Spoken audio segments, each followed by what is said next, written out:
ઝૈફ માણસ, બુઢા માણસ, હાથમાં લાકડી છે, મોટી જુલ્ફો છે, માથા પર હાથ ફેરીને પૂછ્યું, બેટા શા માટે રડે છે? કહ્યું, સાહેબ આમ બાબત છે, મેં મારો માનો હક અદા કરવા માટે હું ત્યાં આલિમની ડિગ્રી બી મેં છોડી દીધી છે, પણ મને એક વાતનું દુઃખ છે કે 4 વર્ષ કે 5 વર્ષ પછી જ્યારે મારા સાથીઓ પાછા આવશે ત્યારે હું એની સામે જઈને અને એ લોકો આલિમ તરીકે મારા સામે આવશે. ખબર નથી માં કેટલું જીવશે, પણ મારે એની સેવા તો કરવી જ છે અને મને ચોક્કસ લાગણી છે કે મારી માની દુઆથી મને જરૂર કંઈક ફાયદો થશે, પણ આ દુઃખ તો મને જિંદગીભરનું રહેશે. પેલા વ્રત સાહેબે, એક બુઝુર્ગે માથી હાથ ફેરવીને કહ્યું, દીકરા તારે આલિમ થવું છે તો હું તને શીખવાડીશ. અહીંયા જાઓ, દરરોજ આવો, કયો સમય તને ફાવશે મને કે. તો સાહેબ અગર આપ શીખાડો તો દરરોજ આવીશ. આ ટાઈમ બરોબર છે ઝોહરની નમાઝ બાદ, અને જેટલી વાર આપ શીખાડશો હું શીખીશ. જો બેટા શરત એક છે, મને કોઈ દિવસ પૂછતો નહીં મારું નામ, ક્યાંથી આવું છું એ પૂછતો નહીં, બસ મારા ઇલ્મથી તને ફાયદો આપીશ અને તું ફાયદો તું લઈ લે. બસ એટલું કહીને એ સાહેબ કે જા તો હવે આજે તારા મનનો વજન જે છે હલકું કર અને તું કાલે આવતીકાલે આવીને બેસી જાય. બીજે દિવસે માની દુઆ લીધી. માને કહ્યું નહીં, કારણ કે એમણે ના પાડી હતી કે તું મારા પાસે શિક્ષણ લે, કોઈને કહેતો નહીં. બીજે દિવસે માં સુઈ ગઈ. મોહમ્મદ અલી, એનું નામ મોહમ્મદ અલી તિરમિઝી છે આખું નામ. એ પણ ગયા અને જઈને ફરી કબ્રસ્તાનમાં તે પથ્થર પર બેઠા. થોડી દેર થઈ અને થોડી વારની અંદર એ વૃદ્ધ હતા એ નજીક આવ્યા. એ સાહેબે આવીને સલામ કરી, માથે હાથ ફેરવ્યો, બાજુમાં આસા મૂકી અને બેઠા અને શરૂઆત કરાવી બિસ્મિલ્લાહ રહેમાન રહીમથી. ઇલ્મનો પહેલો બાબ શરૂ થયો. મોહમ્મદ અલી તિરમિઝીને એમ લાગતું હતું કે જરાથી વાતમાં મારા હૃદયને પુલંકિત કરનાર, ખુશ્બુ મહેકતા આટલું બધું ઇલ્મ મને આપ્યું, જાણે દિલ મારું ખુશ્બુથી મહેકી રહ્યું છે. અને મને એમ લાગે છે કે મારા દોસ્તો કરતા કદાચ વધુ શીખીશ. એટલું સારું ઇલ્મ શોર્ટમાં, ટૂંકાણમાં બહુ સારી રીતે મને સમજાવતા હતા. બસ મારું મન ફાવ્યું ત્યારે મને કહ્યું, બેટા હવે તારે જવું તો જઈ શકે છે. તને શાંતિ થઈ? મેં કીધું સાહેબ આપનો એહસાન કે આપે મારા માટે ભલાઈ કરી. ઘરે ગયા. એ રીતે દરરોજ એવણનું જવાનું થતું હતું. દરરોજ જાય, દરરોજ શિક્ષણ લે, દરરોજ સારી રીતે શીખે, દુઆ લે અને ઘરે આવે. આ કરતા કરતા કરતા કરતા થોડો વખત નીકળી ગયો અને એ વખત જતા 1 વર્ષ કે 1.5 વર્ષમાં એ શખ્સે, એ બુઝુર્ગે મોહમ્મદ અલી તિરમિઝીને એટલું બધું શિક્ષણ આપ્યું કે એને એમ લાગતું હતું કે હું આલિમ છું. એક મસાઇલ બરાબર સમજમાં આવતા હતા. કુરાનની કેટલી બાબતો એને સમજમાં આવી, હદીસની કેટલી બાબતો સમજમાં આવી, ફિકાની દરેક બાબતો સમજમાં આવી અને આ ચીજ જાણ્યા પછી એને એમ લાગ્યું કે હવે બરાબર છે. એક દિવસે એ બુઝુર્ગે કીધું કે આજે છેલ્લો સબક છે, આ સબક તું શીખી લે અને પછી કાલથી આપણે છૂટા થશું. મેં મારો હક અદા કરી દીધો. મોહમ્મદ અલી તિરમિઝી રહેમતુલ્લાહ અલૈહ પોતે પોતાની રીતે સબક શીખ્યો અને પછી એવાના હાથ ચૂમ્યા.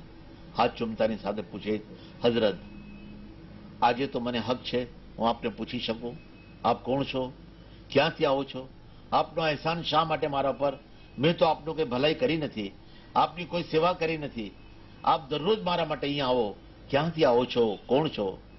ત્યારે મોહમ્મદ અલી તિરમિઝી રહેમતુલ્લાહ અલૈહના આ ઉત્સાહને જોઈને એમણે કીધું કે તું મને ઓળખે જ દીકરા? તો કે નહીં સાહેબ, મેં તો આપને પહેલી વખત જોયેલા. મારું નામ ખિઝર અલ ઇસ્લામ છે. જેણે મૂસાને શિક્ષણ આપેલું એ જ ખિઝર હું છું.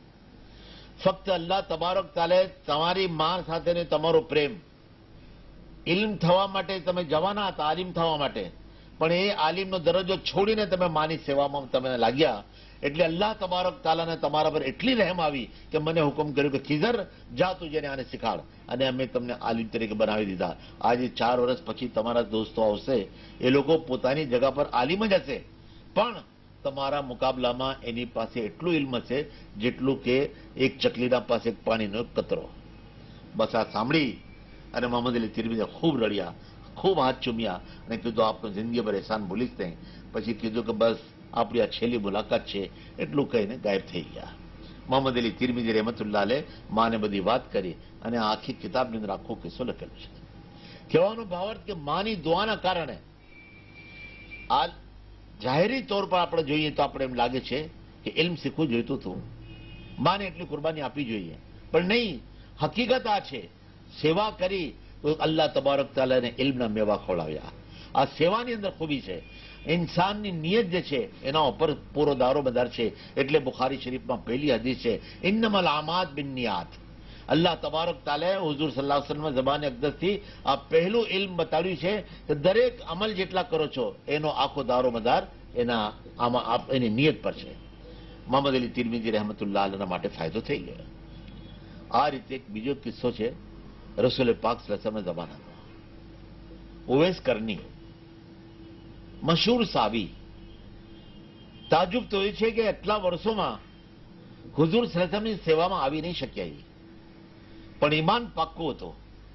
હઝરત અલીને અને હઝરત ઉમરને રસૂલ પાક સલ્લલ્લાહુ અલૈહિ વસલ્લમે મોકલાવ્યા કે મારી વફાત પછી મારું પ્રેરણ તમે ઉવૈસે પોકારજો, એને પહોંચાડી દેજો. હવે એ લઈને બંને જણા પહોંચે છે તો હઝરત ઉમરે અને હઝરત અલી સવાલ કર્યો, તો સરકાર આપનું પ્રેરણ ઉવૈસ જેને આપની ખિદમતમાં કદી આવેલા નથી અને ત્યાં દરિયા કિનારા ઉપર જંગલમાં રહે છે, એને આપ પ્રેરણ મોકલાવો છો, તો એવું બધી શું ખૂબી છે? તો ફરમાવ્યું, તમને ખબર નથી, ઉવૈસ મને બહુ ચાહે છે, મારો ચાહનારો છે, મારો આશિક છે.